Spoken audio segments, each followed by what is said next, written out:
All right. All right, let's do I'm it. going to do it. I'm going to do it. Here we go. We've wrapped back around. It's the Ouroboros. Can they morph into an Ouroboros? It's just a snake. It's a gagging snake. In 1996, Scholastic began publishing Animorphs. Over the next 6 years, Catherine Applegate and her husband, Michael Grant, under the pseudonym K.A. Applegate, produced 54 main series books, several spin-offs, and inspired a TV series, graphic novels, and a cult following. We can't tell you where we live. We can't even tell you our last names. But we can tell you our thoughts and feelings on this series, book by book. I'm Miranda. I'm Eddie. And I'm Chris. And we are... The Anidorks. I really wanted to go better second and better that every time. Yes, I felt that.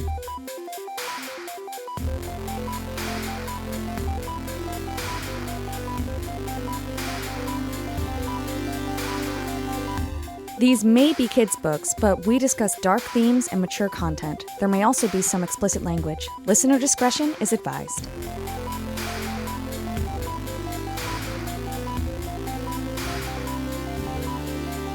Well, holy shit, you guys. Like, this book is incredible. It really is. Foggy-brained, Tobias, fever dream, depression book.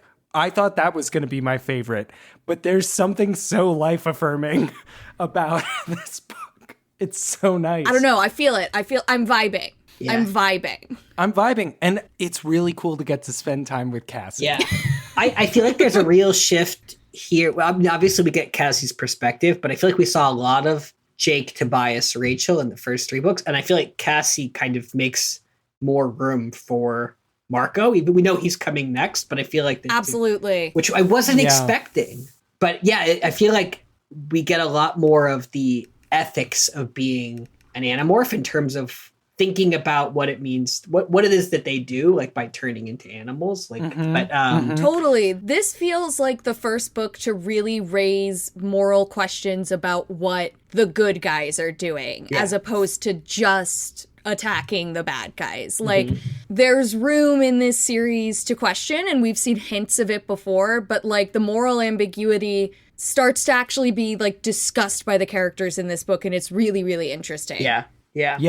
And it has, I feel like the characters' additions into the philosophy and ethics are really nicely couched in each of the characters' personalities too. Like, it's almost like a Socratic dialogue or something. I also think the writing leveled up in this book. Yeah, it's really like engaging from like a narrative perspective. And I think a lot of that may just be less exposition. Like, we saw a level up, I think, with Tobias's book too. Agreed. But like, this one feels like, okay, now you know, now we're moving forward. Instead of just existing in the moment we created in book 1. I think what I feel from Cassie, more than anything, is they've all said that she's the best morpher, right? And she talks about that a bit in this book and, you know, not necessarily agreeing. But even from this intro scene that we're about to talk about, she approaches morphing with intention and with thought in a way that it feels like the others don't. The others are like scrambling for their lives, just hanging on, morphing. And she's like, okay, if we're gonna do this, here's how. And I think that says a lot about her character and her willingness to get things done and her ability to make a plan of attack, almost, about what she's going to do. Yeah. I also think overall, like comparing this book to book 3, in retrospect, I think Tobias's book was pretty unfocused. I don't feel like even halfway through that book, I really knew where it was headed. Yeah. Whereas this one, there's a mystery right from the start. Like it creates an expectation right away. That's true. And then it just moves really quickly, towards the outcome of that mystery. And I feel like I knew what this book was about the entire time. And it felt lighter and more fun because of that. Like, I think this Yeah. felt like the most fun book so far. Yeah, that's a really great point. It feels like more mature storytelling. Yeah. Yeah. And Cassie feels like a more mature person. Yeah. Yeah. So it really goes hand in hand there. It's so funny because with the last book, it really is incredible how far apart the two elements of Tobias's self-exploration and introspection and then whatever bullshit the five of them are doing. There's just you're right. there's a freaking canyon between those two. And then in this one, it's those things really serve each other. Yeah. Because as much as I feel like in the last book, the adventure of them as the wolves and everything, and them going inside the ship without him was meant to symbolize like the gulf between them in the same way that like him watching them do normal kid things was supposed to bring your attention to the gulf between them. We run into similar circumstances in this book, and yet everybody seems to be dealing with it a lot better, Tobias included. And I don't know if that's just working through the trauma in the last book, but it kind of makes it feel like the last book maybe didn't need to feel the way it felt. Yeah. It just makes me wonder if, I think we talked about this when we were talking about the last book, what difference it would have made if they waited until everyone got a chance to narrate before locking Tobias in a morph. Because a lot of it has been like the third book had to deal with him not getting to do the things that everyone else got to do, like having a different experience. Yeah. And that seems like a lot of drama to introduce in book one, like thinking about it now. And like they don't worry that much about this. Like Tobias can't come along at one point in this book, but it's not a big deal. But it's been a really big deal, I think, in the last two at least. I just think that's interesting. I also think the first three books really felt like stories about individuals and them figuring out themselves. Yeah. And this one really felt more like Cassie figuring out her place in the group. Like she seems to know who she is really, really clearly. Yeah. And it's more about figuring out the group's place in her life and where she stands. And it's a really interesting look at the world of the Animorphs. Yeah. And also thinking about just larger ethical or moral questions too. Like Cassie's, her book is the least about herself. I feel like it's more about bigger things, I think. Kay Applegate said her favorite narrator to write was Cassie, I think. And then Michael Grant said Marco was his. So I wonder if maybe from the start they had like this sense of who they liked. Maybe, they just gelled with the characters from the get-go really well. That's possible. Should we do our 3-sentence? Yes. Oh, yes. Okay, we awesome. should. Yes, awesome. I'm good now. Thank you guys. Chris, Sorry. would you like to do one sentence? Who would like to do what? I'll do 3. I think Miranda might have done sounds 3. good. I might have. Well, it sounds like maybe we all know where we belong in the world. And Eddie is our 3-sentence person. Miranda's our 2-sentence person. I'm the 1-sentence person. Okay. So Cassie and Tobias realize they both have been having the same dream about someone calling to them from the ocean. The gang goes and investigates the ocean and comes to the conclusion that there is a crashed Andalite spaceship there. Along the way, they get shot at and hang out with a whale and ultimately make a new friend at the bottom of the ocean. Under the sea. Who is indeed an Andalite. Named Sebastian. And you were worried about me doing 3 sentences. Yikes on bites. Hate to throw shade, but jeepers. Okay. I didn't stick the landing. Okay. Spurred on by mystical dreams shared by Cassie and Tobias, the gang have to investigate an Andalite spacecraft crashed under the ocean. Pursued by Yerks, they finally make their way, with directions from a whale, to Sandy's underground dome, where they meet, instead of a squirrel, an Andalite, and race back for freedom. Great. Nice. Great. Damn, dude. I love the SpongeBob reference. Yeah. That's great. I was like, I don't remember a Sandy. Okay, 1 sentence. You guys want me to freaking make magic happen on demand. This is ridiculous. A book. A really nice book. The end. No, I'm kidding. I liked it. That's my 1 sentence. I liked it more than you. That's my sentence. Okay. Okay. Cassie and Tobias having been the most deeply affected, Miranda might say, groomed of the group by the Andalites, are having telepathic shared dreams where they are being summoned to the bottom of the ocean where an Andalite may be trapped. And you had the gall to make fun of me. And to properly explore said underground base, they turned into dolphins, saved a whale, and rescued the Andalite only so that... Shut up, Eddie. Only so that they could make a new friend out of a little bit of each of them. Except Tobias. So they made a new friend. They made a new friend. Why did you, one sentence person, have to be the one that mentioned that they turned into dolphins? You felt like... Because I know what the book was about, goddammit. There's a dolphin on the cover. Maybe the real new friend we made was the friends we had along the way. It was the friends we were along the way. They can't all be resident freak Tobias. I thought about like making Cassie a resident something, but resident badger drugger Cassie. She drugged a badger? No, she describes herself at one point. She's like, it's really early on. It's like, if you're trying to picture me, just picture a girl in leather overalls, focusing really hard on forcing a pill down a badger's throat. Yeah, every time they describe Cassie, quote. Oh, man. I'm like, are they signaling this on purpose? Because I feel like I know this person. So we start with Cassie turning into a squirrel to investigate. Yeah, so I'm so sorry. Who's breaking into... No, yes. The barn where Cassie lives. The wildlife rehabilitation center that Chris won't let us talk about.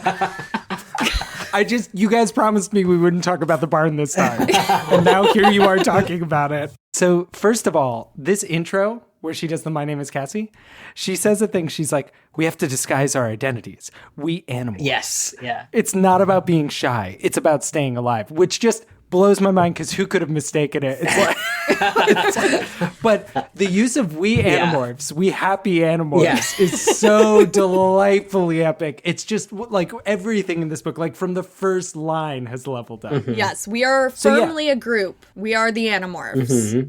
And so she's in the barn helping some animals. She explains a little bit about the barn, and then she talks about like some of the animals that they are taking care of.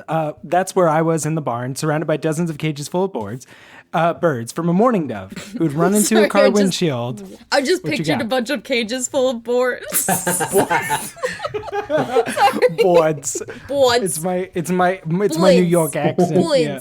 So a mourning dove would run into a car windshield, or a golden eagle who had almost been electrocuted by a power line, and this one tripped my wire, pun intended. Yeah, we both had a note on this one. Yeah, it is.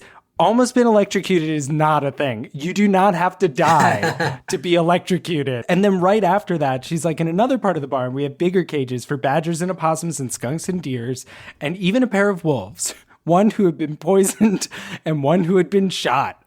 And Miranda said... Why is she telling us about this again? They're the wolves from last book. Yeah. So then we go into the ruse of the barn. This is probably the closest thing to a half-cocked plan we get all book. Mm-hmm. There's not even any roosters. And we get... That was funny. We get all our bad decision-making done in one here. Yeah. Literally in chapter 1. Mm-hmm. And the setup, as I recall, is that some animal, she doesn't know what, but like, honestly, you should have a good fucking guess, Cassie, is sneaking in and killing birds. Yeah, so she says they just lost a patient the night before. Mm-hmm. And I have a note that just says it never gets any easier, which is, that. I have a note that says losing a patient can mean two very different things in a veterinary setting. Yeah. It is. She just puts herself in so much harm's way. I know. Immediately. Mm-hmm. And I don't think that's in character for Cassie. I feel like that's a Rachel thing. Because how are we going to catch this predator? Obviously, we're going to morph into prey and hide in the barn to see how it's getting in and see what it is. Couldn't be a fly on the wall. Or sit in the barn as a human in a dark corner. Like, Yeah, like literally, can you just hold still, dude? So she turns into a squirrel, and we get like probably the grossest morph of the book again, and like her arms came sucking back into her body. They're still using these awful verbs. And Oh, yeah. we get the doll hands back. We get like her arms shrink, and then she has teeny tiny fingers, way too small for her body. yeah, it's pretty creepy. Then the wildest thing, my tail sprouted out of my body. And what was cool was that I wasn't a squirrel yet. I was still about half human, the size of a small child, and my tail just shot out about 2 feet long. So- much longer and bigger than it would be once I was totally Right. squirrel. So Right. if you morph a piece of the animal, it's relative Human in sized? size to Yeah. whatever size you are. This is just furry baiting, and I'm okay with it. But then the next line is, I tilted my head back so I could see this bushy gray tail arched up over me. Way cool. And it's like, okay, but like these books need to make a decision between being body horror or being furry friendly. Because I don't think we're doing a service to either by trying to mix the two. When we hear about bones crunching, that's cool. But then if you just throw in, I have this hot, sexy tail, like, I'm sorry. Like, it's over, dude. It's anyway. And that's just what I wanted to. Maybe okay, it's because so it's anyway. Cassie, it's not as terrifying as when Maybe. the rest of them do it. She's having Maybe fun that, with maybe it. that is why. Yeah, that's actually a really good point. Yeah. Okay. All right. I table my complaint. So having become a squirrel, she is struggling to contain the squirrel's energy, and she is tempted by some of the nuts that fell to the side when she was Oh my God, they tempting do a others. Chekhov's nut. Because she was feeding somebody and she dropped one of the things. She did. dropped one of the nuts. Yeah, I couldn't believe it. The writing just leveled up. I'm telling you. And 'Cause- she yeah. finds the nut, and then she thinks she hears a predator, and her instinct as the squirrel is to run with the nut. And I just really like that. Don't drop the nut, run with the nut. You gotta run with the nut. Gotta That's run what with they the teach nut. you. And then it turns out that the predator she senses arriving is Tobias, and more or less she catches her culprit. I don't really think I have anything else in particular. Yeah, no. So basically what happens, we do have hooked beak that could Oh open my me God, up like you're a right. can I'm of sorry. beans. I'm sorry. Yeah.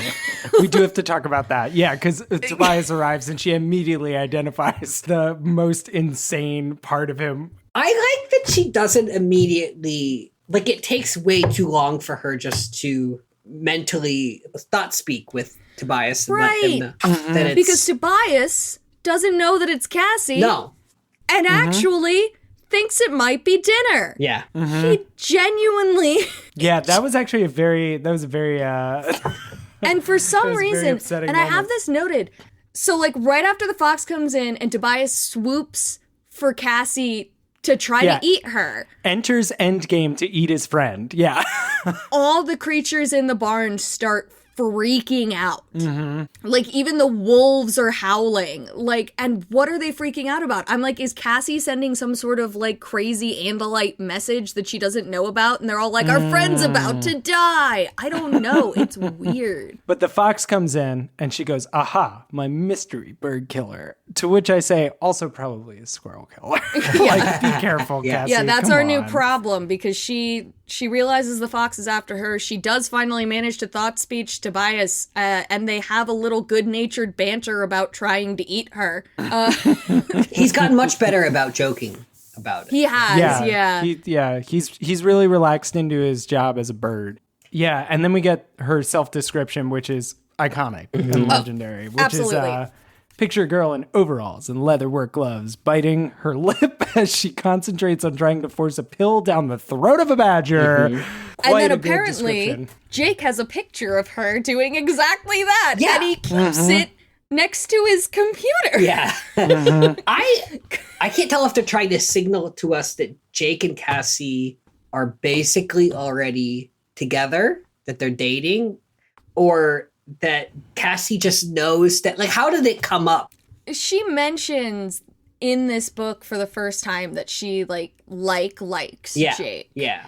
So they both seem to know that the other likes them, although she says she doesn't know why he has this picture, but she also seems to be saying it like I don't know why he doesn't want a nicer picture of me. She says Rachel could lend her a dress, and but he doesn't want a picture of her in his cousin's dress. Like Or maybe he does. That's a good point. Yeah. Did Jake mention in conversation where exactly he has the photo, or has Cassie seen the photo in this spot? Do they ever meet in Jake's room? I feel like they wouldn't anymore since Tom's a controller. Yeah, they probably avoid Jake's room. So Jake told Cassie, I put that photo by my computer.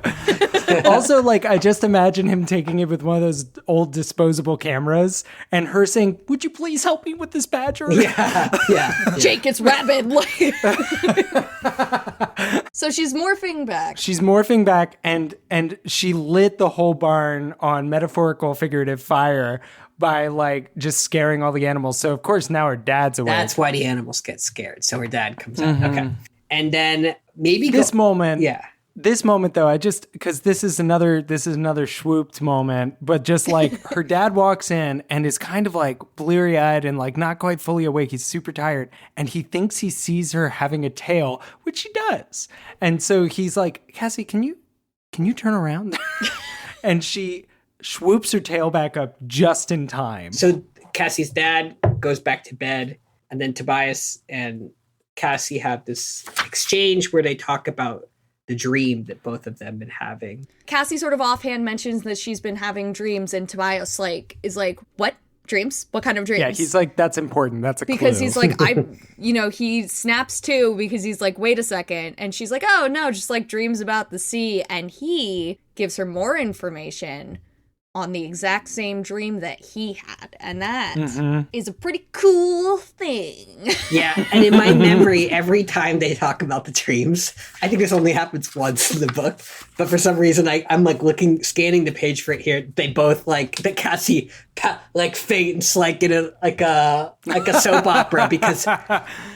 Yeah, like they just collapse every time they talk about it happens. Yeah, it happens once. Yeah, it's so good. But once you see it, you can't unsee it. But the dream, it's a voice calling out from beneath the water. That's all we know so far. That's all we know. I think. Yeah, all we know. Learning from past mistakes, like Rachel withholding information, they immediately go to the group with what they have experienced with their dreams as soon as they realize they've both had them. Right. They have the meeting in Rachel's room, which is important because we learn that Rachel has quotes all over her walls. And in the good old days, Rachel would have had a bunch of quotes about being a good person or whatever, which I don't know if that is true from what we know about Rachel. But now she has on her bulletin board, "Don't think there are no crocodiles just because the water is calm.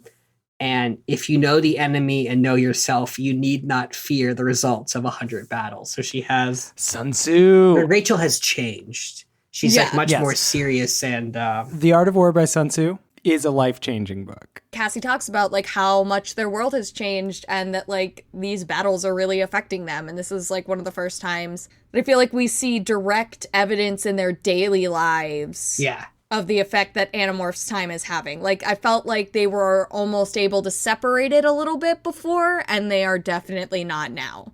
We also get the scene we've had every book in the first act, so to speak, where the new narrator sizes up everybody else in the group. Yes. And gives you like a beat for beat, turning to each one and just saying a little bit about them. Marco has beautiful eyelashes.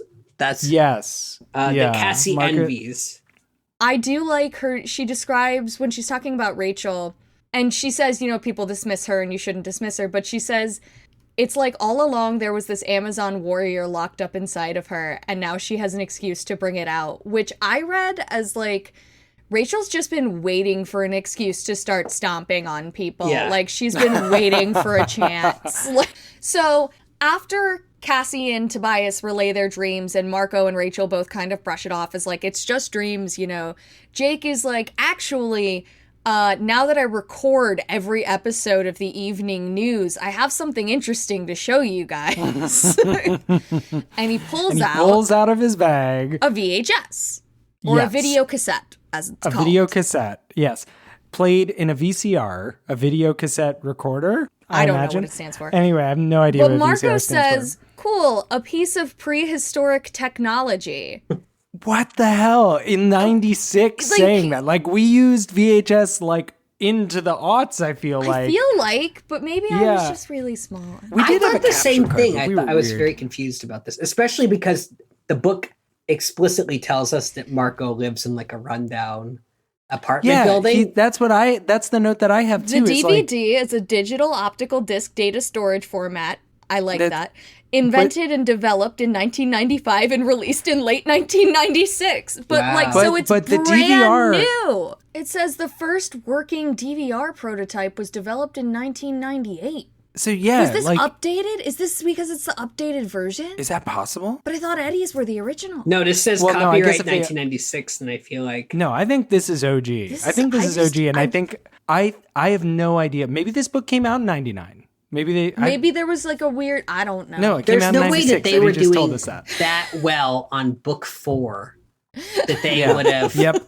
like Gotten a this, DVR. we know they did like one a month, so this was like basically 4 months into Animorphs. You're right. Like, You're so right. You're so right. Oh, wait. I was reading one of the official ebooks since I had requested my library's cloud. Not every. I doubled back and pulled up the unofficial one, and the text is totally different. Marco suggesting they watch a movie, and Jake asking if they could just use Rachel's VCR. Oh my God. So this is all added. Yeah, this is update. what a No way. unnecessary update is what I think. What an unnecessary update. And they must have, when we were reading about the updates, correct me if I'm wrong, but it was like 2010 or 2012, right? 2011, yeah. So it feels so dirty. This feels so dirty because I don't think it adds anything. Yeah. Like, yeah. And it just, like, we all at that age knew what a VCR was still. And this is Scholastic adding this. This is not them adding it, I don't think. Yeah, this has to be the texture of another writer then, right? Yeah. Why would you? Yeah. Well, yeah, so copy editor Dan Letchworth made some changes and modernizations with some other editors at Scholastic for the 2011 reprint. Holy shit. And so our Kindle versions are tainted. Eddie, my was it in yours too? Yeah, but I don't have this is part of the reprints. If these books came out now, and I think there may have already been a reference to climate change, but Cassie's thing probably would have been talking about climate change too. Yeah, so- she wouldn't have been trying to repopulate the animals like Noah's Ark No, style. she still would have been trying to do that. So they all wander downstairs to watch the VHSs recorded. They're like, let's all take a field trip to the living room. Yeah. And Jake has discovered on last night's evening news, which he now apparently tapes all the time, just scanning He's turned into a regular Fox Mulder. every news piece for any extraterrestrial content. I don't Yeah, think that the was a truth is out character there. detail to give to Jake. I think they were better characters. I think Tobias would have done it, but I'll tell you True. what. I mean, yes. Really Tobias and Jake were together doing this, but Jake doesn't want to yeah, mention maybe maybe Tobias one was of- like, you need to start taping the evening news. Jake shows them that an old guy on the beach found the camera focused on what looked like a jagged piece of metal about 2 feet long and 1 foot wide. As the camera zoomed in, I saw what looked like letters, only they weren't any alphabet I had ever seen. So, That's what Cassie says. yes, that's what Cassie says. Because Jake goes on to say that he thinks he does recognize that alphabet because Yeah. he once went into the Andalite ship.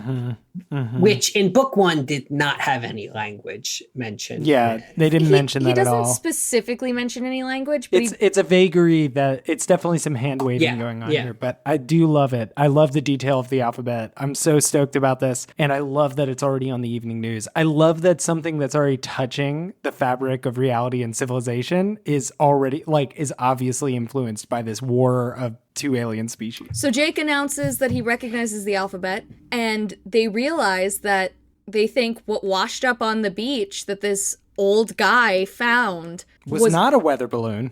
was a piece of an Andalite ship. And when they say that, Cassie passes the fuck out. Yeah, she's done. Yeah. She hits the ground, thud. Like, No, but Jake Jake catches catches her. her. Yes. oh, she doesn't thud. No, Jake catches That's her. funny. I read this one. I didn't even listen to it, and I missed that. I I just assumed- imagined her hitting the ground. I assume Tobias does thud because Tobias also A little passes out. thud. A little Yeah, thud. Little a little thud. Yeah, It's like falling into the sea. Splash! I hit the water. But still I fell. But like seriously, like this is so much evidence that they were being ESP'd when they were in the arcade. Like I really feel like these kids were selected from the start. They suspect that Tobias and Cassie received this message because he's in Morph, right? Because he's trapped in Morph. Yeah, and because he had that little tete-a-tete with the Andalite. I mean, that's a little bit more like it was a fight, but whatever. Yeah. Pas de deux. And Cassie, what they say is because she's the best at morphing, but I feel like it kind of feels to me like there's a little bit of a seed planted that there's something, that Tobias and Cassie have something important going on. Yeah, for sure. Mm-hmm. They both pass out and they have a more vivid version of the dream. And it was actually apparently so strong, this message this time, that everyone in the room sort of felt something. Even Rachel and Jake and Marco, they didn't necessarily get the message, but they sort of felt something. They're worried that Tobias is dead because he's just like a little heap on the floor. And they're worried about what to do with Cassie, too. They're like, should I call an ambulance? And Marco correctly assesses the situation and says, no. Like, we are not calling an ambulance. Nope. But Tobias wakes up and has a particularly rough time for a moment fighting his hawk instincts, which is something that he's gotten really good at. So he must have been really out of it. I feel like this whole book, and I do have certain scenes that I point out specifically in my notes, but like this whole book has a very cinematic feel. Like I almost feel like you could start here.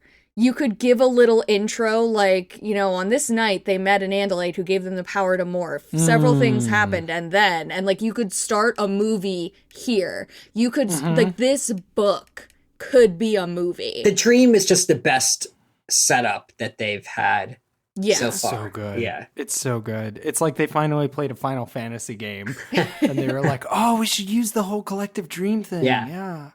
They debate the merits of the dream some more. Marco asks if they're getting some kind of psychic message from the Little Mermaid. Which I really liked. I like Marco. I thought that was funny. Tobias also describes it as a distress signal, right? The dream. It does seem to, it's someone calling out for help for sure. And this time they hear actual sort of words. So they say it's thought speech. They're not hearing it. And they say they think it's an Andalite. And I think it's interesting because this is the first time we've heard that there's any ability to distinguish almost anything about a person based on their thought speech. So I don't know if it's just because maybe Andalites have a better command over thought speech. So it's like it comes off feeling different because they do it better. But they say that it reminds them of the Andalite. And maybe it has feelings with it, and that's why.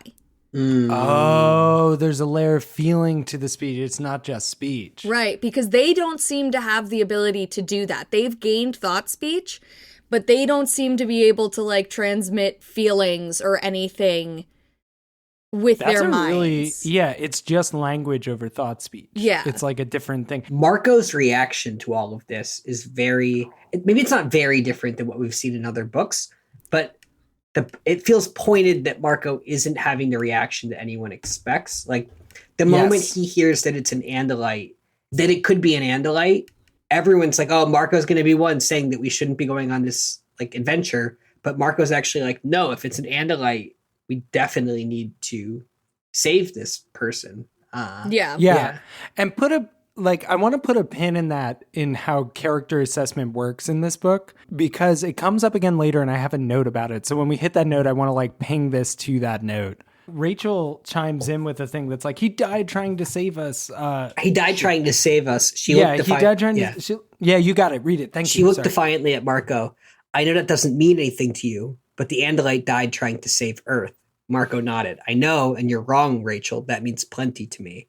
Yeah, and my feeling on that is like that felt like it came out of nowhere in the book. So Tobias abstains from voting on what they should do because he's a bird and won't be much help. He won't be able to go into the ocean with them. And he abstains from voting but tells them how he's going to vote, which to me doesn't feel like true abstention. Well, it's him saying he doesn't think his vote should necessarily count in this. He's like, listen, you all know what I do, but also it shouldn't be my choice. It's student council more abstention. Yes, exactly. I'm going to tell you at lunch later, but I'm not big. That's really good. That's really good. We get a little note, which feels like a little seed planted. Of course, of all of us, it was Tobias who had stayed longest at the Andalite side, even as the Andalite ordered him to get to safety. Something really deep had gone on between the Andalite prince and Tobias, which even though we had a triple book underlined narrated by Tobias, it feels like we don't know everything that happened there. And I feel like don't know if not Tobias knows everything that happened there. And then there's a really good Marco note, which maybe was like one of the more like emotionally resonant beats for me. Yeah, I felt this really strongly. So they're waiting for Marco to vote. Marco just grinned. I really hate to do this. I really hate to disappoint you all. Then he grew serious. But I was there at the construction site, same as all of you. I was there when Visser 3, suddenly his voice choked. What I mean is, if there's an Andalite who needs anything, I'm there. Which felt like learning something new about Marco. For sure. It's cool to see character growth, dude. All right, so chapter 5. We've all signed on to go get ourselves killed. We're going to go to the beach to see if we can find any more Andalite stuff. This scene. And typical Marco, as much as they're ragging on him in the last scene for being typical Marco has the most crucial thought of their safety and security. Hey guys, if this was on the evening news and we saw it, some controllers probably saw it, and there may be controllers here. Yeah.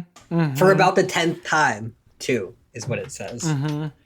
This also seems to be the obligatory Marco's kind of sexist chapter, or like overcompensating for his eventual sexual identity or something. Yeah. Or like, it's like it really is just like he keeps talking about the babes and putting on muscle for the babes and having a muscle car. He does talk about that a bit. He does talk about that. He also he has a great line that says, "You can't pick up girls when you're a bird." And I have a note here that just says, "But what if he gripped it by the husk?" And Miranda, that's really good. It's not a matter of where he grips it. It's so good, Miranda. Thank you for that. And then he looks up at Tobias and says, "No offense, the wings are great." Which, like, you beautiful, babe. You beautiful. You're gorgeous. So they're at the beach looking for if there's they're hoping, they're sort of hoping that Tobias and Cassie are gonna like get a feeling.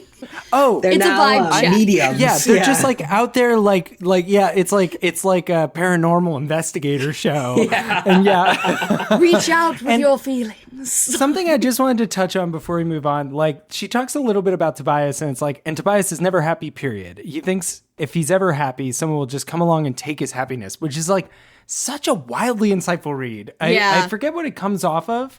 Marco's cooperative mood hadn't lasted long.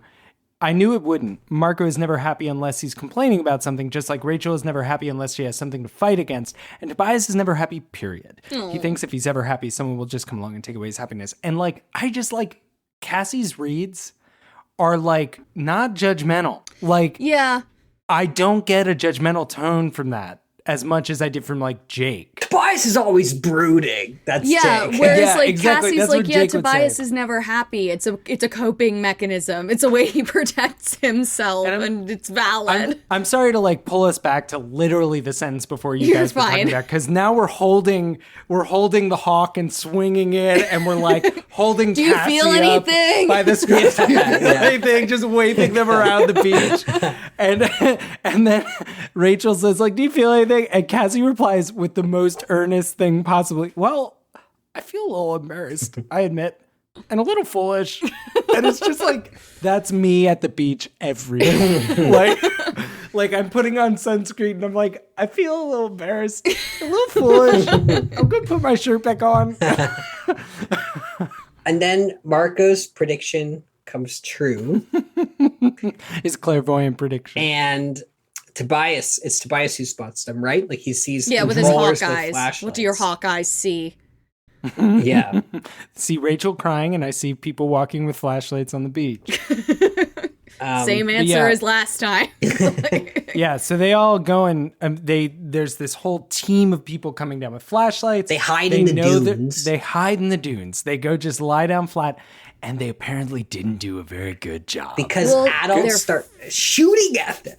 Their footprints. They track their footprints my God, I to the forgot dunes. about the fucking footprints. Oh my God. Which, by the way, holy shit. So are they presumably on a public beach? I would assume. Footprints don't impress me much. That don't impress me much. Okay, so your were out- footprints on the beach. They don't. That Yeah. don't impress So me what? much. Me much. Exactly. I'm just saying.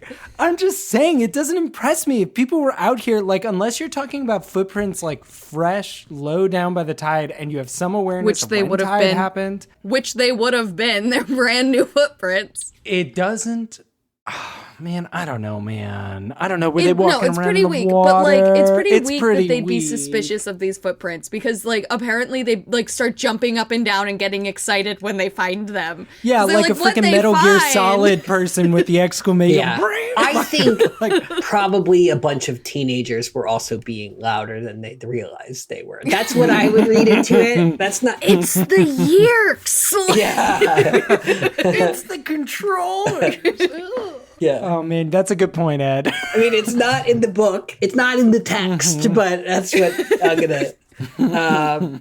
And then, after following their footprints and tracking them into the dunes, they're being chased. And they realize they can't morph before they get to them because their tracks would just turn from human to animal tracks, and that would be really suspicious. Which again, I just say, was Marco coming in to save the day. But at the same time, Marco actually played this one wrong. This was a strategic blunder. If they turn into fucking birds. Well, then just a bunch of birds take off from behind that dune. They're still gonna think it's the Andalite bandits. So they come up with the brilliant plan to run to the water as humans. It's such a cringe plan because it has the same fucking problem as the bird plan. And morph into we'll get to the same problem as the bird plan. Hang on. Because we know where we're going. We're about to talk about some articles of clothing again. So get to the water, then morph. That is their plan. And suddenly they are being shot at with whole ass guns. Just regular human guns. So are human guns more or less powerful than Dracon beams? I think culturally more powerful. Yes, I agree. I think this is, but to a human body, maybe functionally similar. Except a Dracon beam can like disintegrate you at close range, which obviously like a 9mm is not going to do that. The Dracon beam is literally it is a beam weapon that is probably hung on all of their ships.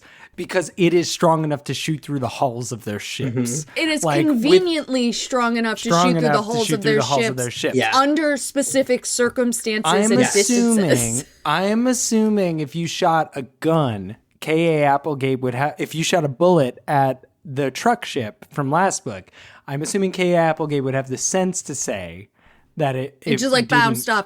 But I still have the thought still sitting in my brain from last time. They shot that ship from the ground from way closer than you'd be shooting at a ship in space.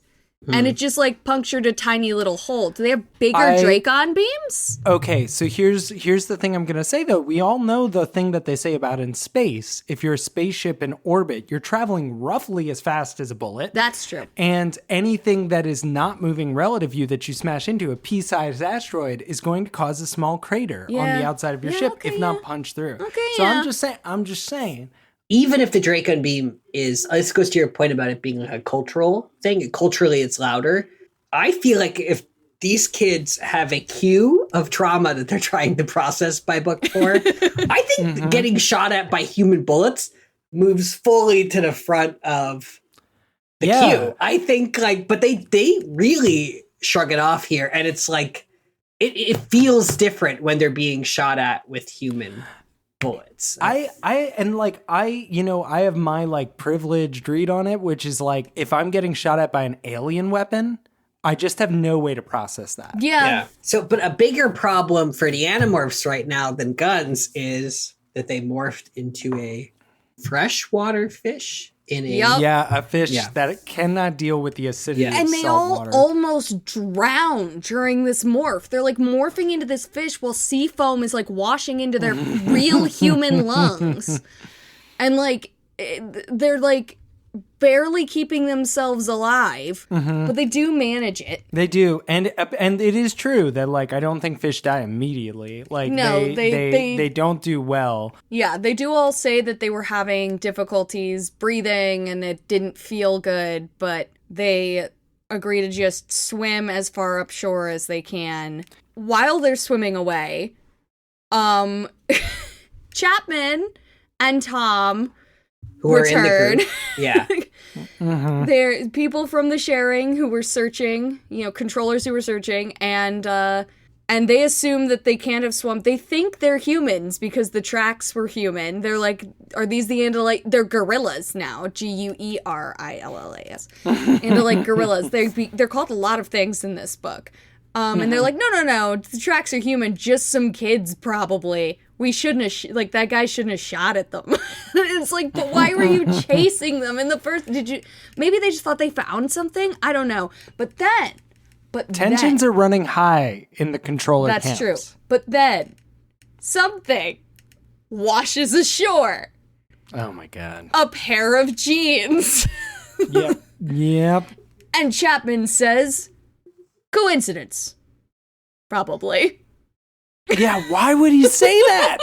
Why would he say that? I feel like it would be really hard to wrap your head around a bunch of kids being the Animorphs, though, right? Well, Tom is cottoning onto it a little bit. He says, if they're human, why don't we see them out there? 4 sets of human tracks, no humans in the water. Is it possible Visser 3 is wrong? What if they're not Andalites at all? Yeah. And the only reason it gets shut down in particular is that nobody wants to be the one to tell Visser 3 They have a he's bad wrong. boss. Yeah. Yeah, they have a bad boss. That's a management issue. So we have like a time jump here, right? We got to the just a Chapter couple 7. of days. They all have Chapter stuff to 7 take for care of. those reading along at home. Chapter 7. We get some. I think Miranda, you really like whenever we get these details about just how their normal days pass. I do. Yeah, I I think do it's too. very cute. Rachel's mom's getting lawyer of the year. Rachel's Yeah. doing her gymnastics. Where is she lawyer of the year?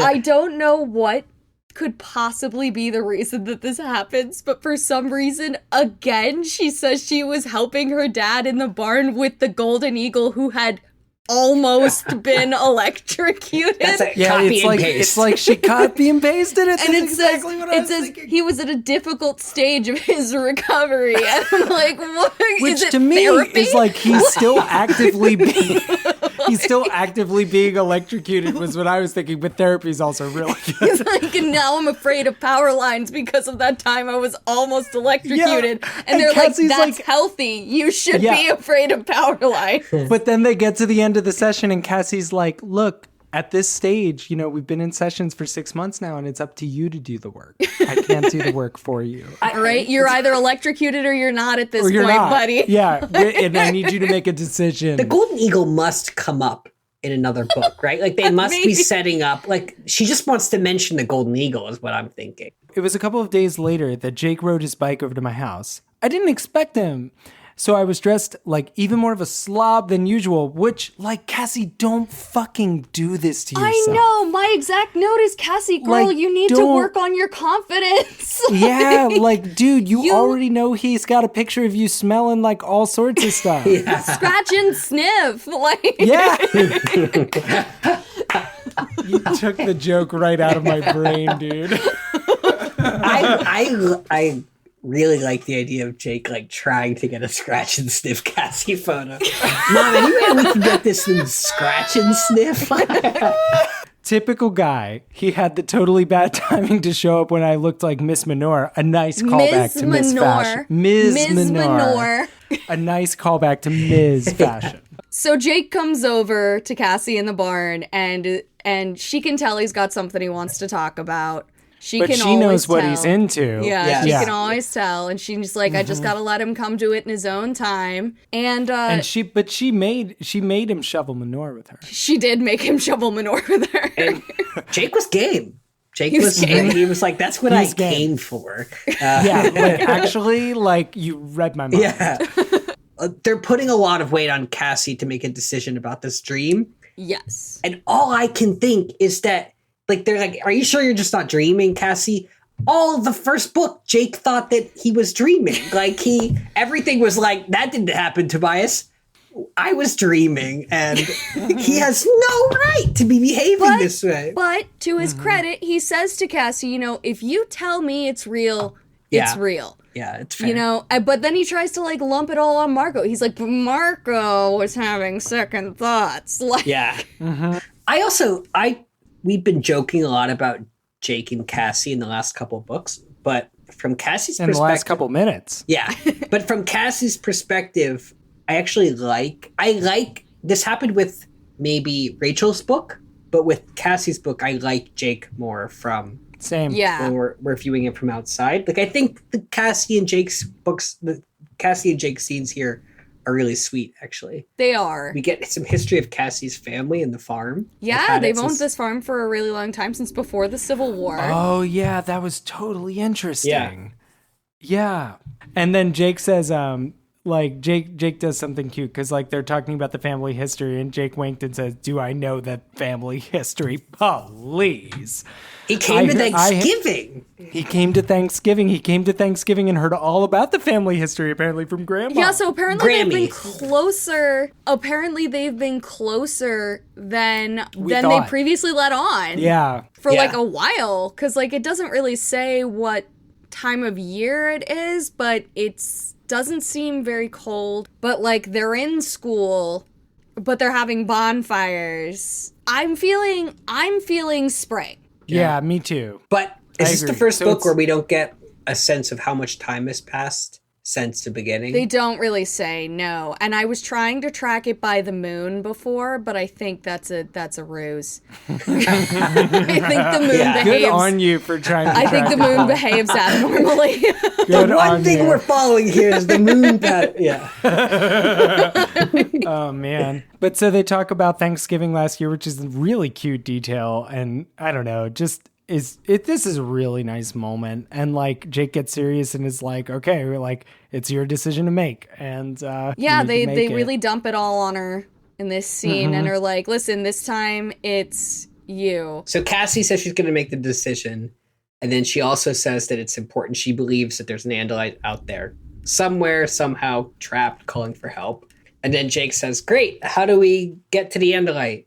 And they start talking about how they would get there, like a fast fish. And she suggests the gardens, which is the zoo, the amusement park. Yeah, it's like a zoo amusement park or something. Yeah, zoo amusement park. It has roller coasters, which is weird, that her mom is the lead veterinarian at. And she throws out sea lions and dolphins and immediately says, we can't morph them, can we? And then it ends up explaining because they're highly intelligent and it seems kind of wrong, which is the beginning of something that goes through the very end of the book, which is this debate about what it means to morph into a more intelligent creature. Yeah. And Jake thinks nothing of it. Yeah, he's like, what? He's like, well, I got to go study. Yeah. So, because I can't afford to blow another test. And he climbs back on his bike. He's going away. She's like, you're just trying to get out of shoveling manure. And then he gives the most preteen compliment I think I've ever heard, which is amazing. Yes, he says, I would rather shovel manure with you than do homework without you any day. Oh my God, they're married. It's very Oh my God, they're married. Cassie and Jake sitting in a tree. ANIMORPHING.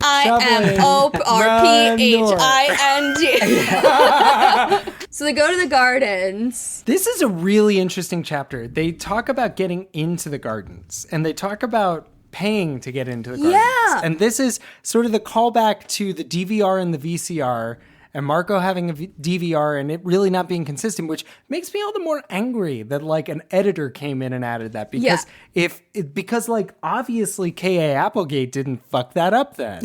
Marco said nothing about some sort of futuristic DVR bullshit. Yeah. You know? The other thing is that as they're on their way to the gardens, Cassie is talking about them all, you know, and she's talking about, you know, Marco's whole situation and everything. And then she looks over at him and he's being quiet, probably because he knows he is about to have to pay for something that he can't afford. And she says, "Hey, Marco, is that a new haircut? It looks good." And he just looks like he looks really happy, and I'm just like, she's gassing him up. It's so cute. Like, It's really cute. she cares about them so much. There's a whole thing about how Marco never has any money, and they all have to pay what, like $1? I don't remember. So he can pay the $1. So they're talking about there could have been a problem because Marco never has any money, but they show up and it's buy two, get the third ticket for $1. So she has a pass to get in. The other two pay full price, and Marco luckily has $1. Right, and Tobias is a bird. I was just wondering why no one offered to pay Marco's way. That's especially what I'm saying, dude. If Rachel's mom just won Lawyer of the Year. Lawyer of the frickin' year. And apparently they bought all new stuff to go to the gala for it. Yeah. Pocket a frickin' $1 for Marco, Rachel. Yeah. I also think it's weird that Cassie thinks it's kind of romantic that Marco's dad has never gotten over his wife dying. I wrote massive red flag in there. Yeah. Like, holy cow. Yeah, but I think little the exact girls are words, sort of like taught to believe that someone should love you forever and ever, and even if they You're do not move wrong. on, they should still have a place for, you know, it's like, but Yeah. it's not. You're not It's wrong. definitely what It's a not a good teenager look. It's would not think. smart. So they're going to the dolphin show. Eileen's tank. Eileen's tank. Yeah. yeah, so like this freaking named character, Eileen the dolphin trainer, like shows up and like walks up and is like, "You kids sure love dolphins, don't you? Majestic creatures. Let me tell you a little bit about them." And it's like a little like dolphin PSA in the middle of everything. Gives them fish to feed the dolphins, which they're like, "Score, we get to touch these dolphins." And then they immediately start talking about morphing, presumably in front of Eileen, who I don't recall walking away. Like, I have no memory of her walking away. They're just like, "Is it ethical to morph?" And she's like, "Wow, these kids are so progressive." It's Visser 3 in human morph. That's who Eileen is. That's my theory. You're so right, because the only reason to name her is in 3 books to say, "Remember, Eileen? That was me all along." Yeah. And then Visser 3 will wrestle with the fact that he feels more like Eileen than he does Visser 3 these days. And And it's yet another beautiful trans allegory. And while he's trying to intimidate them, he'll half morph into Eileen, but with Visser 3's head. So one thing that is Beautiful kind of Visser. cute, and now that I know that there's all these like changes, I don't know that it's original, but all the the Friends. all the dolphins are named after the Friends characters. Yeah, that's like, now I'm suspicious of it. What if it was Cheers originally? What if it was like Sam, Diane, Carla, Coach, Norm? does Eileen ever come back? Eileen definitely was a child who won a contest, right? That's This really early good. in the series, though. Eddie, what is the Patreon level I have to achieve to get my name in your book? Oh my God. She's on the list of minor characters. List of minor humans. She does- Eileen. Eileen is a dolphin trainer who works at the gardens for the dolphin show. She appears in book 4, The Message. That's it. That's her sole appearance. Oh my God. So I feel like we get a lot of dolphin moments in this chapter about how dolphins are fast, sleek, they're graceful, unlike humans. And I feel just a lot of indications that they're intelligent. Like, They seem like they see you, not necessarily just see that there's a body there and like that kind of thing. That they're like sentient. That And they this like. this is the first time that Cassie mentions to the wider group, not just Jake, that like maybe we shouldn't do this. Yeah, she's like, "I'm gonna morph into this thing, and it's gonna be talking right back to me." And she says, "How is doing this any different than what the Yeerks do?" And Rachel is immediately like, "No, absolutely not. They take over things. They don't even morph. They infest the actual animal. We just make a copy. And Cassie's like, yeah, and then control that copy. And Rich is like, it's not the same. Not the same. But she looked troubled. Yeah. Yeah, Rachel's now like second guessing herself super hard, and Cassie says the ever peacekeeper thing of like, it's something I'll have to think about. Yeah. It's kind of been bothering me. And then the chapter ends with a this is beautiful. Really interesting note of like consent getting introduced with the morphing. When she touches the dolphin, take it away, Ed. Yeah, when she touches the dolphin to acquire the morph. Well, she pushes away her doubts, she closes her eyes and concentrates on the dolphin. And then Cassie thinks, may I asked her silently. But of course she couldn't answer. With a 4-dot ellipse. Yeah. 4-dot ellipse. Oh my God. The real deal. Catch. I also feel like the editor should have removed the dot. That last dot's a period. It's an ellipse into a period to end the Which chapter. you don't have to do, I don't think. No, you don't. No, but there's it's a lot of style. little issues in the, especially in the ebook. Like some lines of dialogue just get smashed together. Like brackets get removed. It's fine. But I have this, actually with both of you and also with your mom, I have this like thing of like, I must miss at least 25% of what happens in my life because I feel like the Baldises just catch things that I fundamentally don't catch. Well, if we're catching that 25%, we're missing the other 75. Yeah, it is a living hell. We cannot focus on anything else. It's really true.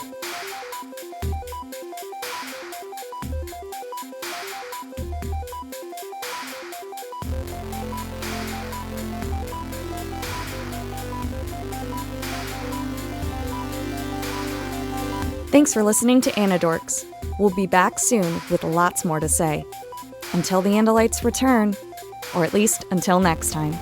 See you soon!